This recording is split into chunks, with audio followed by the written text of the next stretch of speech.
Gente, sabadão, então bora se exercitar? Mas peraí, produção, ninguém me avisou, olha só. Minha roupa nada a ver pra treinar. O quê? Ginástica cerebral? Essa eu nunca ouvi falar. Mas como a gente adora uma novidade, né? Vamos entender melhor isso? Alana, confesso que eu tô super curiosa pra entender um pouquinho melhor do que como funciona a tal da ginástica cerebral. Vou te dizer que nunca fiz, tá? Acho que tô precisando exercitar meu cérebro. Mas no conceito, como é que isso funciona? O que é a ginástica cerebral? Ginástica cerebral segue um conceito da neurociência, que é neuroplasticidade, né? Que o nosso cérebro ele vai se modificando à medida que você tem estímulos externos. Então aqui na escola a gente tem vários desses estímulos. Quem são as pessoas que podem fazer a ginástica cerebral? Todo mundo? Todo mundo. A única exigência neste momento é que a pessoa consiga ler, né? Que seja alfabetizada. Por questões de saúde, tipo Alzheimer, isso também ajuda? Também é uma prevenção das demências, sim.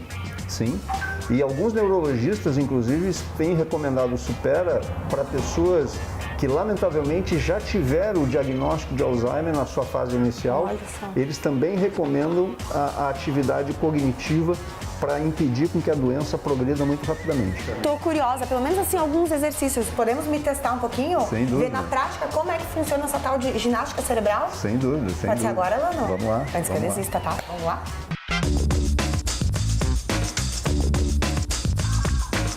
Calculadora milenar, essa aqui japonesa, é isso? Exatamente. O ábaco existe desde os anos 1600 e existem vários ábacos no mundo inteiro, né? Cada país tem uma variante do ábaco. E este que a gente usa no método Supera é o Soroban, porque é o ábaco japonês que a gente usa, que o Japão até hoje utiliza lá no ensino fundamental das escolas de lá. Como é que funciona? A posição que vocês estão vendo aqui do ábaco, a gente diz que o ábaco está zerado, ou seja, eu posso começar um novo cálculo já que ele está zerado. Como é que eu sei que ele está zerado? Eu olho para esta barra horizontal aqui e não vejo nada encostado nela. Uma das coisas que eu preciso definir é qual dessas colunas vai ser a minha coluna de referência. E essa coluna de referência vai ser a coluna da unidade. Nesta coluna, cada uma dessas continhas aqui vale 1. Tá, entendi. E essa aqui de cima vale 5. Mas ela só vale quando está encostada aqui. Então, por exemplo, mais 1, mais 3, menos 2, mais 5. Pode ser ali em cima. Qual o resultado final? Eu olho aqui e vejo uma em cima grudada e duas de baixo grudadas. As de baixo valem 1, a de cima vale 5. 5 mais 2, 7.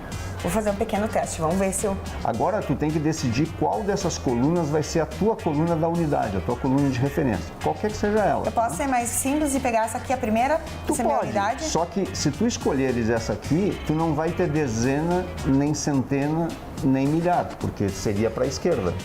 Então o ideal é tu escolher, por exemplo, essa aqui. Se essa aqui for a tua unidade, essa aqui vai ser a tua dezena, a tua centena, o teu milhar. Tá, eu vou fazer um ditado, tá? Tá. Então vamos lá. Mais 2. Então vamos pegar essa aqui, vai ser minha unidade. Mais 1. Opa. Mais 5. Mais 20. Mais 100. Menos 1. Menos 1. Menos 5. Menos 5. Mais 2.000. 2.000. 2.000.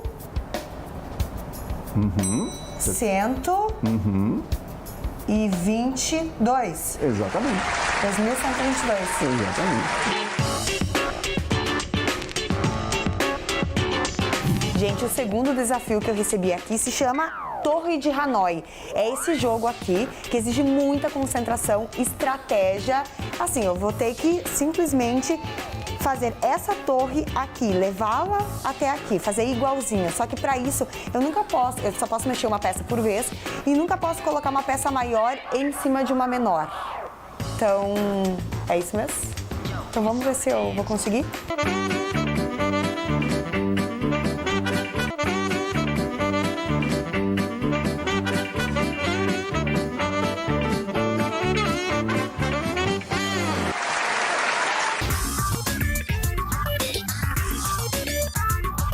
Vamos continuar aqui nosso desafio, mas eu quero saber um pouquinho mais como funcionam as aulas. É uma vez por semana apenas? Uma vez por semana, 2 horas de duração com intervalo. E em quanto tempo, professor, que a gente já consegue notar os primeiros resultados desse treinamento? Isso depende de 2 fatores, né? Depende do esforço individual do aluno, tá? Ou seja, do quanto de progresso ele vai fazendo, se ele vai fazendo as atividades em casa, se ele vai continuando na sala de aula. E o segundo fator é qual é o objetivo dele. Né? Alguns pedem um objetivo um pouco mais complexo, vai demorar um pouco mais de tempo. Outros objetivos um tanto quanto simples. E aí a gente consegue atingir mais cedo. Agora que eu já dei uma respirada e deixei o cérebro descansar, qual que é o desafio que a gente tem aqui nesse momento? O jogo é simples. Tem esse quadro e esse quadro aqui tem as cores que são as mesmas de quem recebe nas tabelas, tá? Cada um recebe uma tabelinha assim. A gente já tirou e já colocou aqui os Sim, parzinhos. a gente já fez isso para agilizar, Tá. né? Mas ele basicamente são assim, 4 vermelhos, 4 laranjas, 4 verdes, 4 azuis, 4 amarelos, certo? Só que ele tem espaço para mais. O que a gente faz? A gente balança e à medida que balança o jogo, ele forma uma nova combinação. Claro, a ideia é qual? É a gente colocar as peças no nosso campo, ganha quem fechar primeiro o número de peças igual. Só balança, solta e aí já tá valendo. E aí, valendo? É, Vamos? valendo. Bora.